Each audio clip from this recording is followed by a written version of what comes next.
Kita mulai aja, sudah jam 8:01. Kita selalu on time.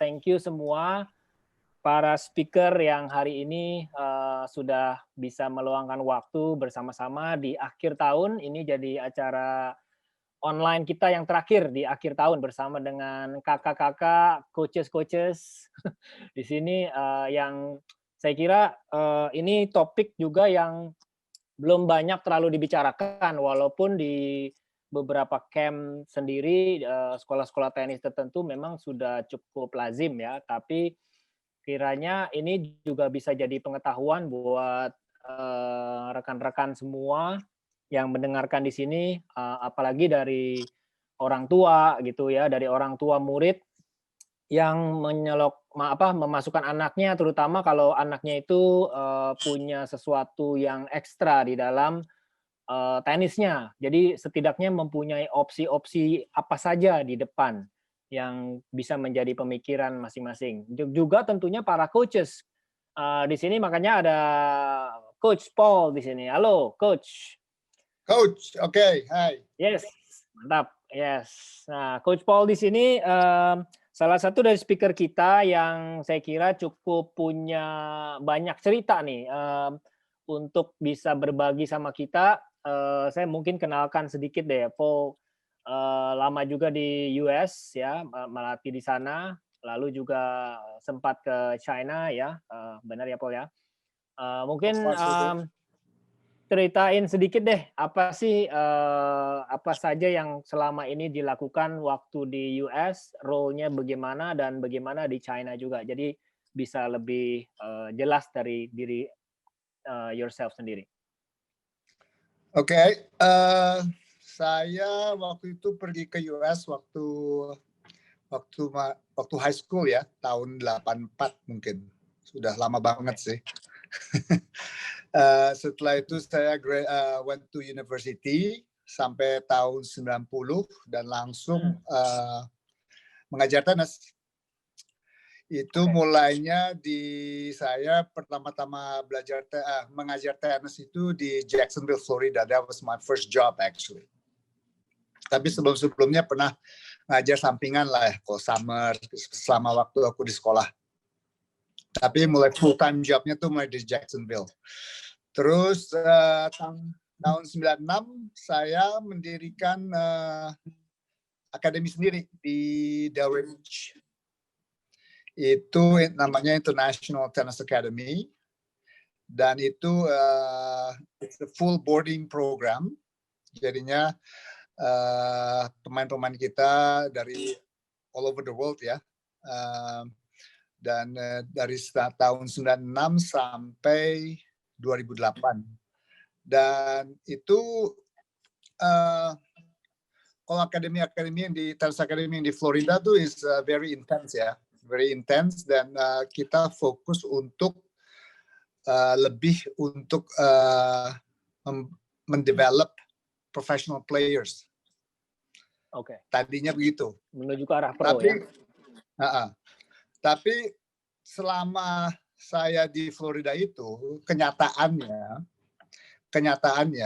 itu mungkin lebih dari 90% dari murid-murid kita tuh akhirnya juga ke college. Mungkin 10% lah, mungkin kurang dari 10%.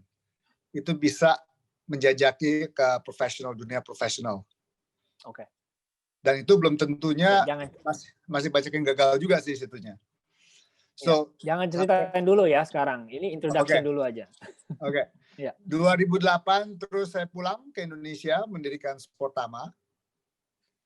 Terus 2015 saya mulai travel lagi untuk di China, untuk kita mempunyai kayak satu grup professional tennis players that we travel with all the players. Sampai akhir 2019 dan saya balik lagi ke Indonesia. Oke. Itu sih singkatnya aja. So, jadi dalam perjalanan Paul sendiri ini, jadi saya ada beberapa pertanyaan singkat ya dari sisi Paul sendiri. Nanti kita akan ngobrol juga sama Rifanti. Halo Rifanti. Nah, Riva ini Halo. masih aktif ya di college, jadi beliau belum selesai. Jadi udah mau selesai ya, Riva ya, kalau nggak salah ya. Iya, ini tahun terakhir. Ya.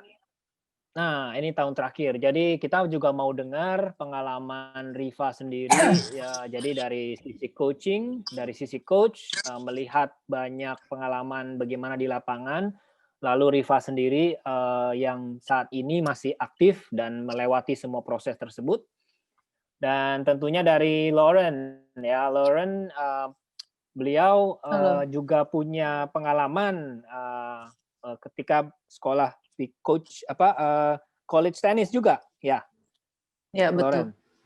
Yes, Nah, betul. jadi nanti Lauren ini juga di dalam consulting untuk education. Jadi di sini kita cukup lengkap pengalamannya yang bisa dibagikan kepada rekan-rekan semua. Dari pengalaman ya kan sudah pernah melihat dari beberapa negara, tentunya beda culture juga. Orang tuanya juga pasti punya culture dalam melihat tenis juga mungkin sedikit berbeda daripada di negara kita. Nah, dari pengalaman yang dilihat misalnya di US gitu, exposure olahraga di sana kan cukup kuat ya, karena ada support system dari negaranya juga secara langsung. Lalu dari China, saya nggak terlalu familiar China seperti apa. Mungkin Coach Paul bisa cerita sedikit dari orang tua sendiri ketika mengirimkan anaknya itu, apakah sudah punya idealisme atau ya sudah ini hanya olahraga sampingan aja atau bagaimana biasanya yang Paul lihat? Ini tentang membicarakan untuk China. China and US. Jadi perbedaan mereka orang tua itu melihat olahraga itu sampai akhirnya mereka mau sampai serius atau tidak, itu break point-nya di mana kira-kira? Kalau di US itu tuh sudah dia sudah mengerti ya, orang tua juga sudah mulai mengerti bahwa kalau dia main sport, any sport sebenarnya, nggak untuk tenis saja, baseball, American football, soccer, itu tuh tujuannya tuh memang untuk mendapat beasiswa di college ya. Itu di US. Memang 90% of them. Di pikiran mereka adalah menuju ke sana.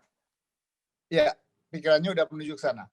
Untuk tenis, tapi kalau tenis mungkin ada yang bisa langsung, tapi kalau untuk American football atau baseball atau yang lainnya, dia tuh batu loncatannya tuh ke college dulu. Nah, waktu tahun 90-an lah, tenis itu masih college tenis itu masih belum dianggap sebenarnya. Jadinya tuh masih sedikit yang melihat untuk college tennis tuh sebagai batu loncatan untuk jadi profesional. Tapi sekarang ini udah mulai banyak kan, sudah banyak pemain-pemain maupun women or men gitu loh. They all went to college and graduated and then turn professional. Kalau di China itu masih all in. Masih all in ya. Yang apalagi kalau dibantu sama negara ya, dari atau provinsinya ya. Itu kalau tenis itu dari umur 14 tahun sudah dikontrak sama provinsinya sampai 10 tahun dan digaji dan untuk menjadikan profesional. Apalagi kalau women's tennisnya ya. Itu sekolah belum jadi option itu. Oke. Jadi masih main sebagai kontrak. Ya, sebagai kontrak dan money is everything for them. So udah dari umur 14 tahun sudah kelihatan talented, langsung dikontrak sama provinsinya untuk national games-nya mereka. Dan langsung jadinya all day, jadi main tenis saja. Bisa 8 jam, 6 jam, sehari latihan terus. China.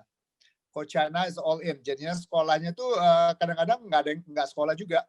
Jadinya seharian tuh bisa main tenis saja gitu loh. 4 jam pagi-paginya, sorenya 4 jam lagi. Kalau di Amerika itu masih ada sekolahnya, at least until high school lah. Gitu loh. Kalau untuk yang perempuan itu mungkin lebih muda. Mungkin dari umur 14 tahun sudah bisa ketahuan ini bakalan mau jadi profesional apa enggak. Itu semudahnya. Dulu kan bangsanya zamannya Jennifer Capriati, Anna Kournikova, umur 12 tahun, Lucky Hingis juga udah ketahuan kan. Tapi sekarang sih udah mulai nggak begitu ya. Soalnya lebih kompetitif sekarang ya. Jadinya mungkin umur 16 tahun sudah ketahuan daripada untuk menjadi profesional apa enggak. Itu juga tergantung progresnya gimana, rankingnya gimana. Dan itu dan 16 tahun mungkin Lauren bisa explain juga mungkin udah mulai pikirannya untuk ke college apa enggak di situnya. Di artikel mana gitu. Kalau nggak salah tuh the chance to make it in the pro is less than 3%. Oke. Dan waktu saya punya akademi yang di Florida itu ya kurang dari 3% to make it in the pro and make a living in the pro gitu loh. Dan selama waktu saya di Florida, ya, yang lanjut. tenis akademi saya, itu mungkin ya sebagian besar ya, hampir 90-95% lah ya, itu ke college juga. Jadi cuma 10% atau 5% dari murid-murid kita mencoba pro. Nah, dan itu juga belum tentu bisa gitu loh. Masih kebanyakan juga masih yang gagal gitu. Akhirnya juga entah berhenti tenis atau end up in college. 1.200. Enggak 3.000 ya. 1.200. Gimana Rifa, kamu sudah berapa tahun di Amerika, boleh cerita? Pengalaman kamu waktu menuju ke Amerika, kamu melewati apa saja untuk preparation sebelum ke Amerika? Jadi aku itu di sini udah dari awal tahun 2017 Januari. Yang mesti disiapin itu ya pastinya mesti kayak pertandingan terus. Nah, pelatih itu ngelihat international athletes itu dari ITF, dari ranking ITF. Mungkin sekarang bisa juga lihat ranking UTR-nya. Terus yang mesti disiapin lagi ada TOEFL test, itu standar test buat international student. Ya. Terus SAT. Kamu gimana dulu Inggrisnya? Inggris kamu bagaimana sebelum pergi? Dulu belepotan. Dulu kan masih malu-malu tes les Inggris juga kan, karena kita nggak ngelakuin di sehari-hari, jadinya kan malu-malu juga. Cuman yang ngebantu banget tuh waktu kayak traveling gitu ke luar negeri, jadi itu membuat kita force lah, jadinya mesti ya ngomongnya bahasa Inggris mau nggak mau ya, untuk communicate untuk ya. Converse itu ya. Bayangan karena waktu itu aku di Sportama juga, terus Ompol kayak ngasih tahu untuk pergi ke US segala macam, cuman Ompol kayak kasih suggestion sekolah mana aja. Nah, terus ada banyak juga sekolah, karena waktu itu ranking aku tinggi pas ITF, top 90 I think. Jadi banyak sekolah yang reach out lewat Facebook, lewat email, kayak gitu sih. Terima kasih juga buat Pelti udah mengadakan webinar ini. I think it's very good information for everyone. Oke. Jadi seperti yang Pak Wilson sebut sebelumnya, saya dulu juga pemain college tenis di Lewis Clark State College, angkatan tahun 2017. Sekarang saya balik ke Jakarta, saya ngajar sama Om Paul di Sportama, dan saya juga Certified Advisor di University Sports Program. Itu perusahaan asal Amerika Serikat, di mana saya ngebantu pemain tenis untuk mencari universitas melalui jalur prestasi tenis. Nanti apabila kalau ada pertanyaan yang belum sempat terjawab di webinar, bisa kontak sama saya juga di Instagram di sini. Oke. Jadi pada dasarnya di college tennis itu kan kalau di Amerika Serikat itu kan ada ribuan universitas kan, ada hampir 2.000 universitas, di mana setiap universitas di Amerika Serikat itu mempunyai tim olahraga. Jadi olahraganya itu nggak cuma tenis aja, tapi ada basket, baseball, golf, renang dan dan yang lainnya. Dan jadi di tenis ini kesempatan yang bagus banget buat pemain tenis junior karena pemainnya ini bisa berkompetisi tenis untuk tim sekolahnya sambil kuliah untuk mendapatkan gelar sarjana di Amerika. Oke. Jadi gimana caranya? Kalau murid biasa untuk masuk ke universitas itu kan harus daftar dulu dan dinilai secara akademik, itu dilihat nilai-nilai sekolahnya. Tapi keuntungannya sebagai student athlete seperti Rifa gini, itu masuk ke universitasnya melalui direkrut oleh pelatih college-nya. Dan tergantung dengan setiap masing universitas itu, pelatih bisa menawarkan beasiswa tenis untuk student athlete masuk ke tim sekolahnya. Dan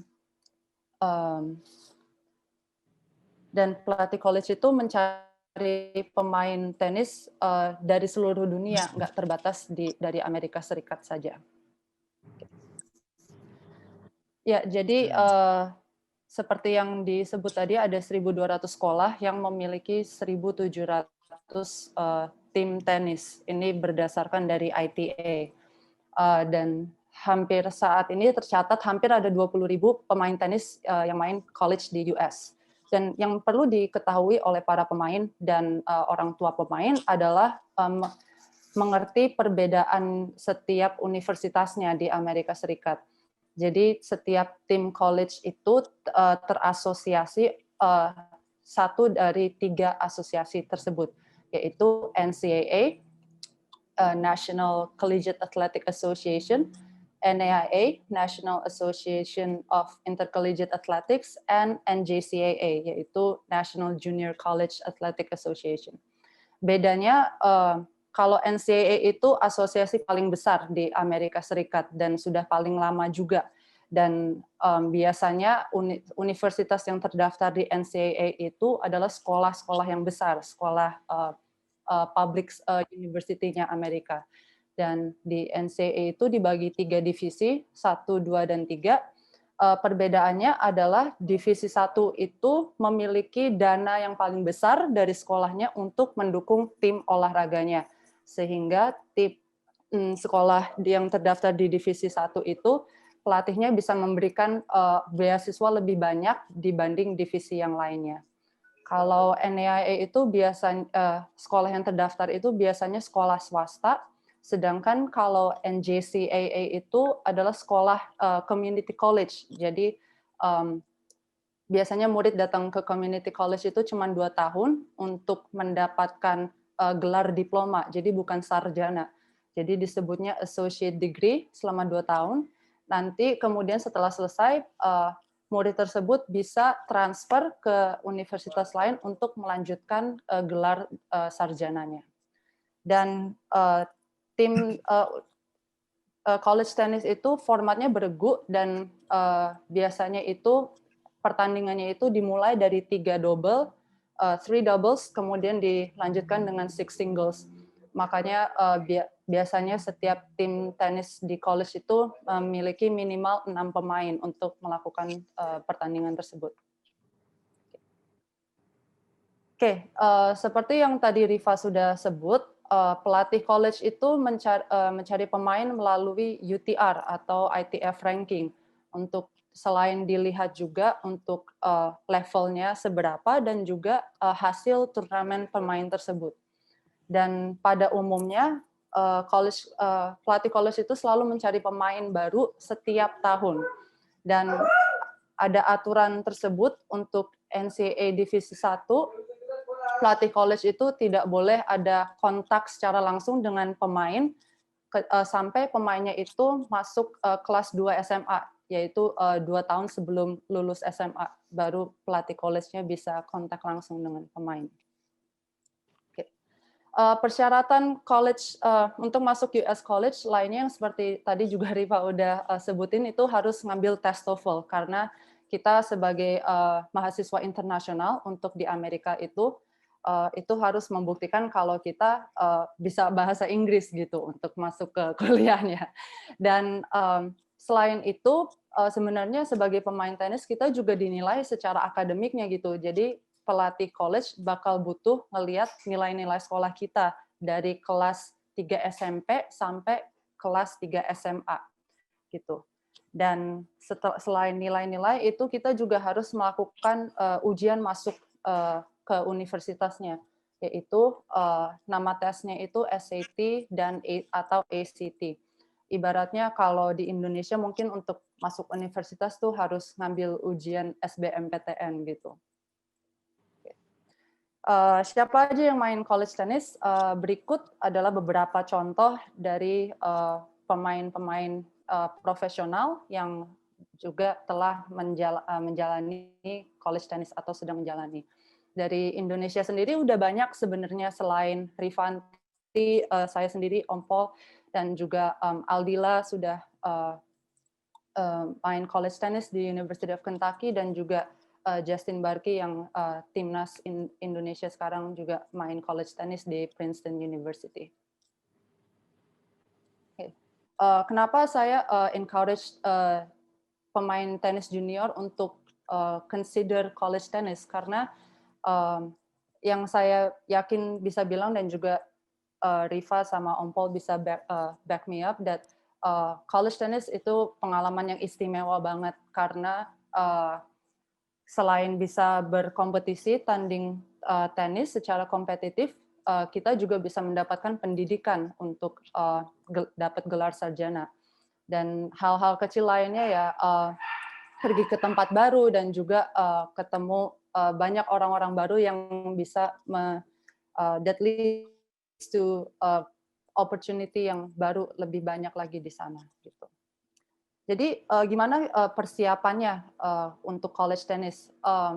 Yang saya saranin adalah mulai sejak seawal mungkin, mulai dari dini.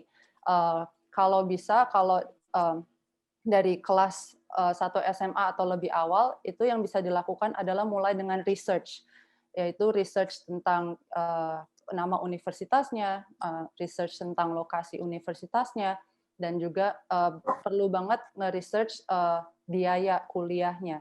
Karena walaupun banyak college itu offer beasiswa, tapi untuk dapetin full scholarship itu susah sebenarnya, nggak gampang. Benar-benar yang harus pemain high top players kayak Riva untuk bisa dapat full scholarship gitu. Kemudian yang saran saya selanjutnya adalah waktu kelas 2 SMA itu baru mulai kontak sama para pelatih college-nya gitu untuk bisa mendapatkan interest untuk pelatih college-nya itu untuk tahu pemainnya juga dan sambil juga pemainnya itu mempersiapkan persyaratan lainnya untuk masuk ke universitas. Dan seperti yang Riva juga sudah sebut, mesti banyak bertanding. Pelatih college sekarang lebih banyak melihat hasil dari UTR atau ITF karena itu yang paling reliable buat mereka. Dan juga penting banget untuk tetap belajar karena sewalaupun kamu bakal jadi pemain college, di sana juga harus tetap belajar gitu loh. Karena kalau misalkan tidak bisa maintain IPK di atas 2,0 itu juga nggak bisa bertanding untuk tim sekolah. Dan lastly, enjoy tennis karena untuk main college tennis juga di sana, if you don't like to play tennis, like it's not gonna be fun for you to play college tennis. Jadi sekian dari presentasi dari saya. Thank you.